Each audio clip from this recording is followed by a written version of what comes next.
Okay. Hi. Hi, everybody. I'm Kelly, Stores of Lowland Studio, and I'm Amy Adams Ratliff of Perch Objects.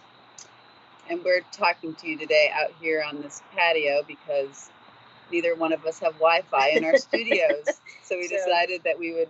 No demonstrations. We're not making anything for you, but we do have our happy hour Respective cocktails to welcome in the evening. And we thought maybe it would be interesting to know a little bit of background about our process and work and where we each come from. Yes. So what do you make, Kelly? I make lighting, primarily, all lighting. It didn't start off that way, but it's turned into that, porcelain lighting. What did it start off as? I mean, it started off as, I was always a potter before I was a landscaper, and then I stopped being a landscaper and I started my studio right here on this property in the Lowland, and didn't really know what I was going to do. I knew I wanted to work in porcelain, but I just started making things, and I really enjoyed the way the light was coming through the porcelain. Mm-hmm. And just decided that I would go in that direction, mm-hmm. and it really took off. Yeah, there you go. Yeah. There you go. Mm-hmm. And, well, I work in lots of different materials, brass, wood, and ceramic. I have a long history with ceramics production, and used to sell to stores all over the world with my little designy ceramic objects. And then switched to, I don't know, my work got less functional, more sculptural, but it still is very much home decor. So brass sculptures, and recently wood, a lot of wood. Poplar lamps I'm making that are very, I don't know, rustic modern. They are rustic modern. They're they look like 60s. They remind me of like these cool lights that my grandmother had in the 60s. That's perfect. Mm-hmm. That's a huge compliment. Yeah. I feel like they go in sort of houses that are up here. Yeah. That are upstate. In fact, they're going to be in the design showcase. That's true. In Kingston. That's true. If anybody's in Kingston this weekend. Well, the Kingston Design Show House won't actually open until November. It used to run simultaneously with Field and Supply, but since we're doing Field and Supply virtually, they just decided to give themselves a little more time. So they've got a historic house in Kingston and a whole new set of designers, and it's just kind of, gearing up. But some of my lamps, some of my wall hangings, and some of my sculptures will be there. And your lamp, your chandelier was there last year. It was there last year. Yep. Mm-hmm. Yep. And so I guess I was also wondering, in terms of you used to do a lot of functional work. Yeah. You never did dishware. You did tiles. Right. Exactly. I don't think of myself as a potter. Yeah. All the ceramics that I do is slip cast, which is casting pieces with liquid clay in plaster molds. Mm-hmm. And when I learned that at Pratt, that was sort of the industrial design way to make things, I really fell in love with that process. Mm-hmm. I'm horrible at throwing pots, but everything I worked in, I was usually using low fire clays, which are just not great for function. Yeah, for function or everyday use of anything. Mm-hmm. So sometimes I would make salt and pepper shakers. I've got some bird feet salt and pepper shakers that were a good seller. Things that don't have to go in the dishwasher. Yeah. And I guess so. Be used that way. Yeah. But my potting skills are horrible. Right. Well, that's a whole other thing. I was obsessed with throwing clay from the time I was 18 years old. I just became obsessed with it and just pursued it with a passion. Now, somebody told me, this is many years ago, that throwing porcelain is like throwing cream cheese. And being somebody who's horrible at doing anything on the wheel, I really never tried porcelain because I couldn't get even like the easy ones to do anything. Yeah, it has no tooth. Well, it has no tooth. And it's very plastic. Whereas stoneware tends to have a groggier consistency. And will hold up. I've been working with porcelain for so long. I actually ordered a bunch of clay for some kids in the neighborhood because my studio is now in Kingston, and I was like, wow, this stuff is so easy to work with. It does whatever you want it to exactly. do. Porcelain is very, very challenging. Yeah. No, I never made it past that. It cracks a lot. It wants to work a lot in the fire. Right, exactly. I couldn't get anything to stay round. So I guess back in the day, sometimes since I did some lighting, ceramic lighting, but it was earthenware lighting, I would occasionally make those things out of porcelain slip. And they would go into the kiln and then become like basically pancakes. Really? Even fired at the right temperature? Again, my ceramics education comes from an industrial design school. Right. So I didn't study ceramics hardcore. I studied design hardcore. Did you go to Pratt with the intention of studying industrial design? Was that the intention? Yes. And that was an undergraduate degree or No, that was graduate degree. Okay. I studied fine arts for my undergrad, focusing on three-dimensional design. Well, three-dimensional art. So I was learned woodworking, learned ceramics, I guess some 3D visual design, whatever they want to call that. And then I wanted to be a furniture designer, but I did not really understand the process of where that led. I didn't know what industrial design was right then. Yeah. So I was making furniture actually in my brother's shop, and then sort of found the path to industrial design. So I went to Pratt to study furniture design, and I did, but I also was introduced to ceramics at the same time. And as soon as I got out of school, which was like 20 years ago now, 20 years ago now, I was like making furniture in my kitchen. It was a little too hard in Brooklyn. To make furniture. So I really fell into ceramics and did that for 17 years, but was also working for lighting designers and doing other things. And now that we're upstate, I'm working in wood again. I feel like some of my forms are going back to being maybe small tables and stools and very sculptural small things. But even that, it's taking a little while. I kind of work small. Yeah, but you work in a lot of different things at once, which just kind of blows my mind because I can't think that. Oh, that's a challenge. That is, in a very small studio, it's a challenge to switch. Switching mediums. Switching mediums is hard. Yeah. Oh, I can't do it all the time. I have to sort of clean up all the brass things, put those away, pull out the wood things, work in them for a while, and then I just got an order for a lot of ceramic things. So I'm hooking up my film again, working in ceramics, which Is there something on there? Oh. What is the difference? The campfire setting. What is the difference between ceramic and porcelain? Are they the same thing? Ceramic includes everything that has glass in it. So in all clays. So but the glass blowing is considered a ceramic art as well. Oh, it is? I'm pretty sure. I could be wrong about that, but that was what my understanding was. But all clays are considered ceramic. But within ceramics, the different kinds of clays are usually low fire or high fire. Low fire would be terracotta, earthenware, and high fire is like stoneware and porcelain. And then bone china at the very tip of the top of those things. Right. And they vitrify more. They have more glass components to them, which is what makes them more difficult to work with. Difficult to work with in the kiln and out of it, but also definitely porcelain lends itself to lighting because it's translucent. Whereas a low fire ceramic, is that something you need to do? Like low fire earthenware or terracotta is always opaque. It doesn't depend how high you fire that. It's just not going to let light through. Oh, okay. Yeah. Should we do another question? Another question. What did you study in school, Kelly? I was more coming at things from an anthropological way, and that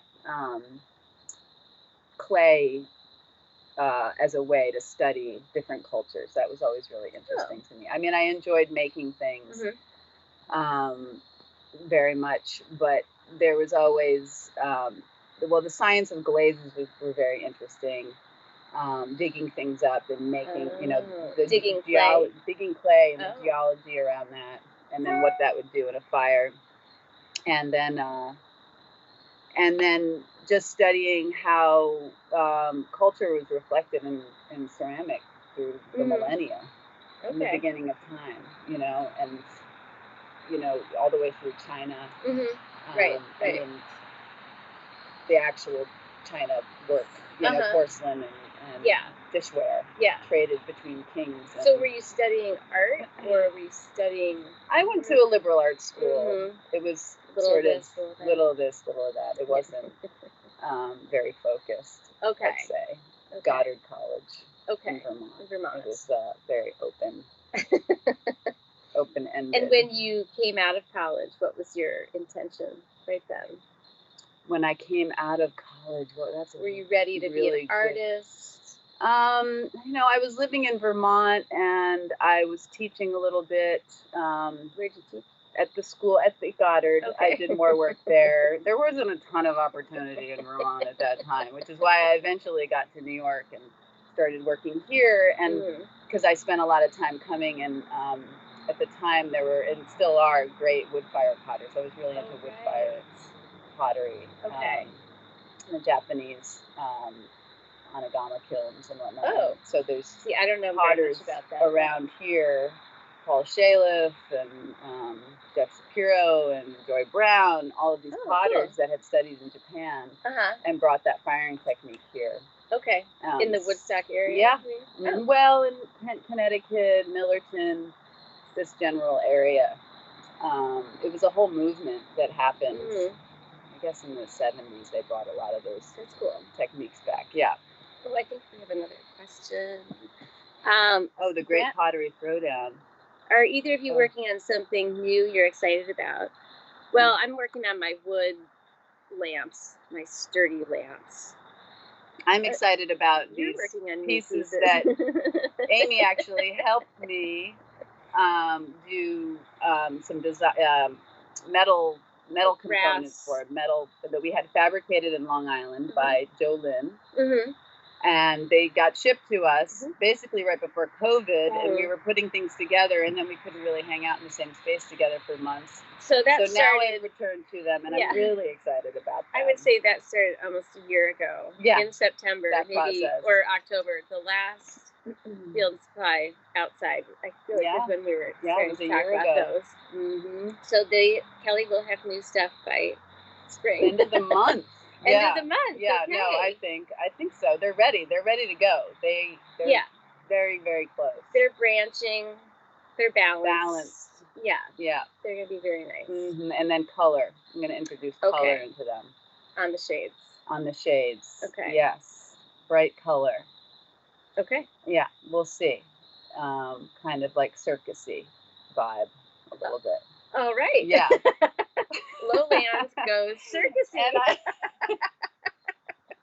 Just for fun. Yeah, that sounds cool. I saw the orange. The light when it goes through those is cool. There's orange and purple, blue, and like a teal. And and that on the porcelain when the light comes through is cool. It's really cool. You can see the color.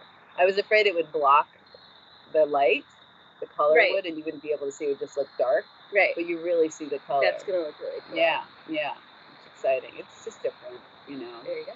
We need a little less austerity in our lives. Well, that's why over the actual lockdown time between about March and May or June when we were released, I was like painting and just working in color, and I found it very... Yes, you were doing those. Oh, it just like felt so, I don't know, good for my head. A little challenging to work with color palettes and not... It's hard to throw some of those color palettes at a customer because it's so subjective how people feel about color. Right. So I wasn't really necessarily doing them to put on a piece, but I learned a lot about color and sort of some things that might go onto these wooden lamps. Right. I think they will. Those drawings that I saw Mm-hmm. in the house, they're similar shades. You were doing these blocks? Oh, yeah, the block paintings. Yeah. Yeah. Those are, I mean, they're for sale, but that's not my main thing. Those No, are but just one-offs. the coloring, I'm saying, Uh-huh. seems like it influenced the color on Oh, the lights. definitely. Yeah, that Oh, kind definitely. of light teal and sort of I think I've got some color palettes that I come back to. Yeah, there's some brown, teal, rust color. Yeah, they're gonna look good, and I'm excited. I think they should be on the lamps too. Yeah. The design show. We have like. Sorry, we're going off. We're not even. The Great Pottery Show. I haven't seen that. I should see it. How do you makers like yourselves inspire each other? Have you watched the Great Pottery Throwdown? They do a porcelain challenge. Okay. What are you drinking? Looks like, well, we don't need anything hot. It's beautiful here right now. I have an IPA in a nice glass. Yeah, nothing terribly exciting. Rosé. It's not terribly exciting. we were going to do something more exciting, but we didn't. Circus chic. Yeah. Oh, when are you going to do a collaborative piece? We did talk about that last year. Mm-hmm. Maybe a brass, one of my sculptures that's brass. We talked about it at Hudson Supply, I remember. I'm trying to remember what the ideal was now. Well, there was one, I've got a brass sculpture or a couple that are sort of open in the middle. Mm-hmm. And then we thought about a porcelain piece inside of it, which we could do. I think that... Oh, yes, I remember now. Yeah. Mm-hmm. You know, it's just a matter of time. We both have kids, one kid each. Yeah. They're a lot of time. Smaller. Mine is smaller. Mine is 3. Yeah. Mine's less time, 13. Yeah. So, 10 years makes a huge difference in that situation. So, yeah, we would love to do something together. It just hasn't totally come. Things go really fast when you're scrambling around trying to run a business. We all know that, right? For sure. And there's so many components to it, too. Mm-hmm. To a business. Well, just making stuff and trying to keep up with websites and definitely emails and pricing and Well, what do you find most challenging in running a business? What do I find the most challenging about? I think probably right now the most challenging part for me is keeping things up, like photographing work. I mean, for example, like I have not put anything new up on my website in a year. I mean, it's understandable because of COVID, but it just feels like I have stuff. I have boxes of things, but I haven't gotten the photographer, brought him into the studio, taken the pictures, put it up. You know, Field and Supply was always good for that event because it's a huge push to do that. That's true. You get stuff done. Yeah. You get it out. You get it up. Yeah. Maybe next spring. Yeah. But you also have a new studio. Mm-hmm. This building. Yes, and that's really exciting. That you've been renovating. Yes, exactly. And that's... What was it before the building? The building has always been a wood shop. Okay. In fact, Sawkill, when they were service station, Jonah had his place in there like 15 years ago. Okay. And then before that, Kiernan, I don't know if he has stuff with these guys, but he was in there, makes wood sculptures and stuff. So it's always had a craft element to it. It's nice. It's got a good vibe to it. Yeah. And it's always been a wood shop. In fact, we excavated an entire dumpster of sawdust off the floor. Oh, wow. Like 100 years of sawdust. Yeah. And then poured a concrete floor, which is great. Historic sawdust. Oh, really? It didn't have a concrete floor? No. It was just wood. Wow. Yeah. Yeah. It's very cool. It's in Midtown, Kingston. Where are you located? Oh, there's lots. Look at that pond, Kemper. Thank you. Well, I see. What do you miss most about the actual Field and Supply at Hutton Brickyards? I mean, all of it. All of it. It's not happening. The air, the lights, the breeze, and all of the people. It's so exciting and so fun, and you get a big kick doing it. Just a big push to make work, and Yeah, I mean, we could say it all day, but I think we all just miss, face-to-face interactions with people that are interesting and surprising, and there's an element of people watching there that you can just observe, even if you're not interacting with those people. Yeah, and the designers coming up and actually people that you've emailed with for a year or two, and then you meet them and you get to have this one-on-one interaction. Hi, Hayes, we're doing a little meeting right now. So. And there's our poodle. Yeah, but it's a wonderful event. In fact, all of Kingston, I was just between O Positive and then the Kingston show, the design show house, and then Field and Supply. It's just been such a fun weekend for years now. Well, especially since it's been in Hutton. Is that 3 years? Brad? I don't know. This would have been 3 or 4. Where are you guys located? Well, my studio is in Hurley, which is the town that's between Kingston and Woodstock. And I've got a barn and a studio on my land there. And mine used to be right here, which is why I named it the Lowland, because right Overlook Mountain is over there, and everything sort of flows down here into the Lowland, which is a lot of where the ideas for my pieces came from. And also the light in the trees, I think you can kind of see it. And now I'm in Kingston, so it's a very different environment, but also really inspiring. The people and the neighborhood that I'm in is really lovely, and I'm trying to dig into that. Do you want to talk about your kids event this weekend that you did? Last weekend. Yeah, already happened, but we did an event in the park with a couple of guys that run this wonderful program where they give away clothes. They take clothes and give away clothes. It's right on the street. This man's house. His name is Greg, and he acquires things for people that need it in the city of Kingston.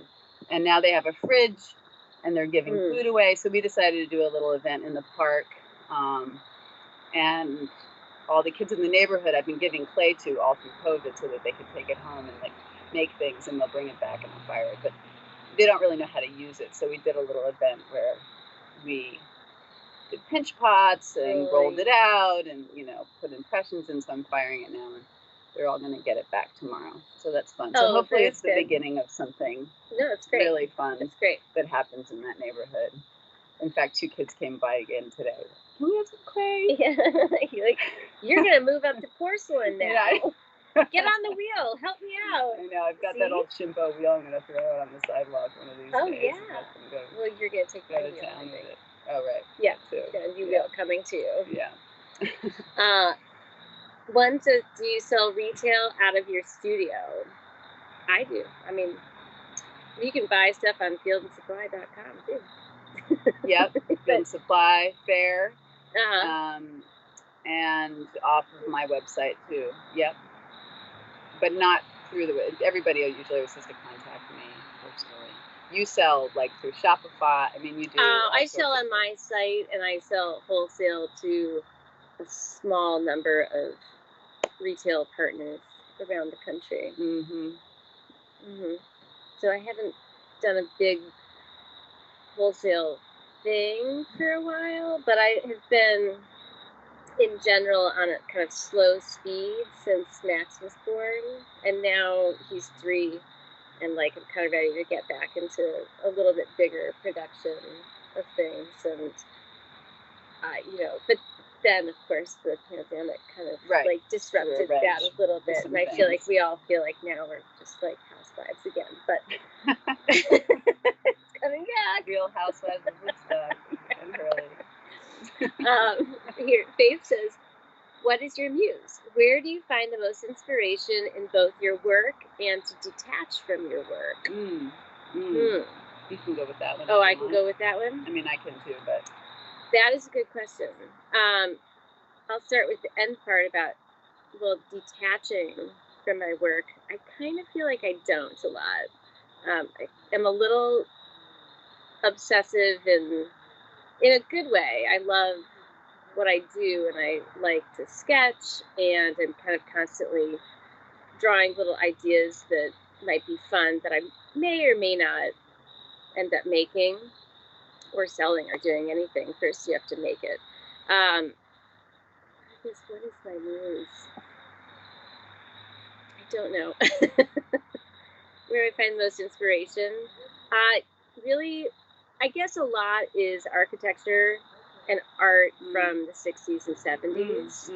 I can think of like Donald Judd, but even, I don't know, there are some photography and the craft movement in the 60s and 70s I can go back to over and over and see shapes that really respond to the shapes that I draw really easily. And I think my work being fairly abstract is mostly about balance and proportion. And so it can go a lot of different ways, but it's sort of just this bubble of shapes in my head. Yeah, things that you've, I know that's always that you've probably been drawing your whole life. Yeah, they all, and I just looked at something, I mean, I did find something in a box that I made in undergrad, an undergrad sculpture studio that, you know, was kind of a carved, roundy thing, and it wasn't executed perfectly, but it looked like something that I maybe would have done more recently. And that is really surprising because, you know, it's interesting, the full circle, right? Yeah. And the colors too. Sometimes, and I don't put a lot of color on my work because I tend to think people usually will end up buying things that are like white and gray. So you make a little bit of you take a little bit of a risk if you're doing something in a bright color. As we just talked about. But it still is a personal thing to kind of work through those visual things and to get color into and you never know either what people are going to be attracted to. I think my shift is happening too because I find myself in this like urban setting, whereas all of my inspiration from that initial stretch of work, you know, for the last few years came from my landscaping and from watching things grow and mostly watching things fall apart and decay. And really finding that beautiful, you know, finding partially decayed shells on the beach or, you know, flowers, how they fall apart. And that, it's a really nice way to think about your work. I feel like I can see it a little different thinking about that. Yeah, the way things fall apart. And I think that's, you know, what I'm always thinking about when I'm carving too. Staying sort of in that meditation whenever I'm taking away from the pieces, you know. That totally makes sense. But now, you know, I've sort of moved away from this natural environment and I'm in this studio in Kingston and it feels like there's so many other influences that are beautiful and wonderful. But I think I'm trying to figure out how to incorporate that also into my work. Plus what's going on in the world right now. And, you know, things are heavy. And you know, it's like finding beauty in decay and then finding beauty in, the decay of everything. Right? So like, how do we try to like rectify that? Making beautiful things. Beautiful things. But in a very anxious time. No, and doing self-promotion is fairly difficult in this time too. But also. We can a little bit. And when you say, what is your muse? For me, initially, I have to say that my son was probably one of the people that really inspired me. Because, you know, little kids like Max, too, would come up to you like, look, Mama, look at this thing. And you're like, initially like, what? And then you see that they find it so beautiful. And then you start seeing the beauty of these things. Nice. And every little object, and you put it on your, you know, on your windowsill. And look at it and observe it, and you know, you start to find the beauty in things that you might not have seen. That's before, nice. You know?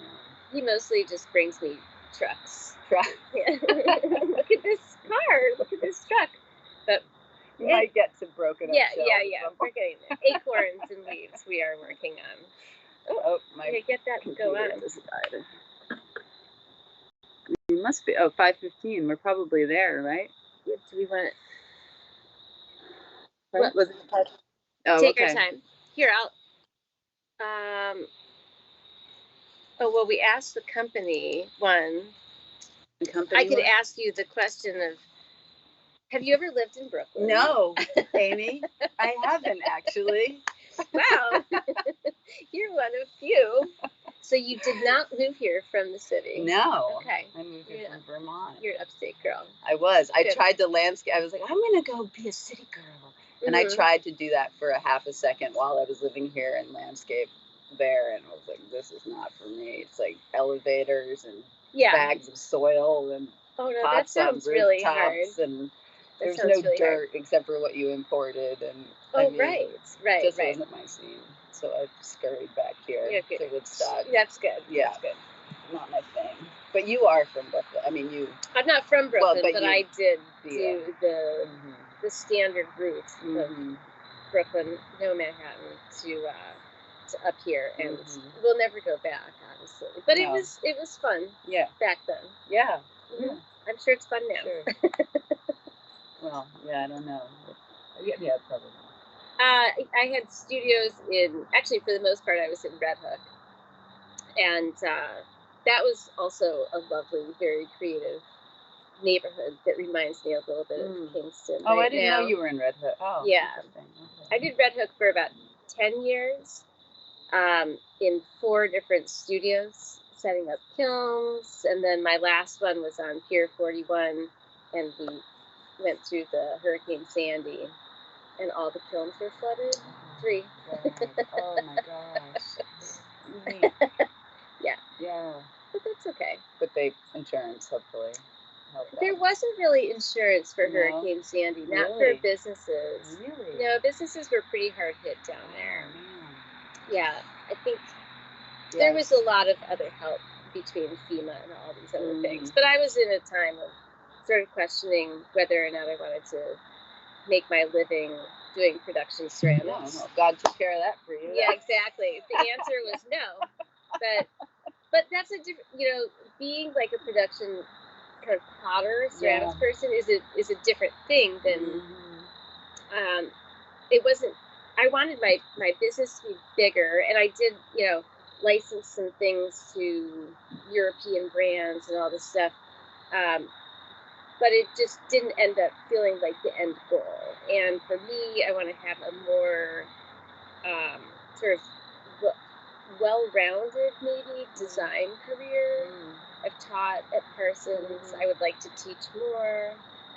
I like to work in lots of different materials. And when you're doing production, anything, and filling wholesale orders for 400 stores, you're doing that. And it can be rewarding in some ways, but it wasn't rewarding enough for me, either financially or mentally. Right. If it's not one of those two, then it's really depleting.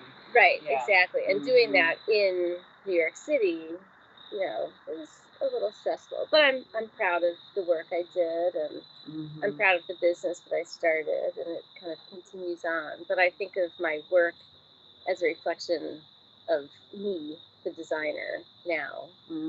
Right. And not just about these things. It's such a wonderful privilege to be able to do that. It is. I think my lucky stars all the time that we get to do this stuff. Yeah. It's really, Here, we should have cheers. Yeah, cheers to that. Cheers, we are very lucky. And cheers to you guys, the Fair Field and Supply crew out there making it, I mean, really allowing so many people to be able to have exposure to the design world that I personally didn't have access to. No, I think it's a unique group.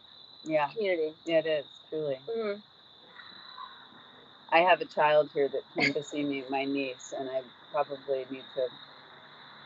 Do we have any other questions? Or love this one. Oh, that's nice. Thanks, Brad. Oh, thank you. I don't know if we have any more. We could probably go on for a long time, but I don't know if anybody wants to listen to us. Oh, that's nice. Really? Have we inspired? Oh, that's nice. We've inspired somebody? Oh, that's so lovely. Well, we're happy doing what we're doing. And yes, very, very lucky to get to do it in a beautiful setting. How's our fire going? The It's fire- smoking. No, I haven't tended to it.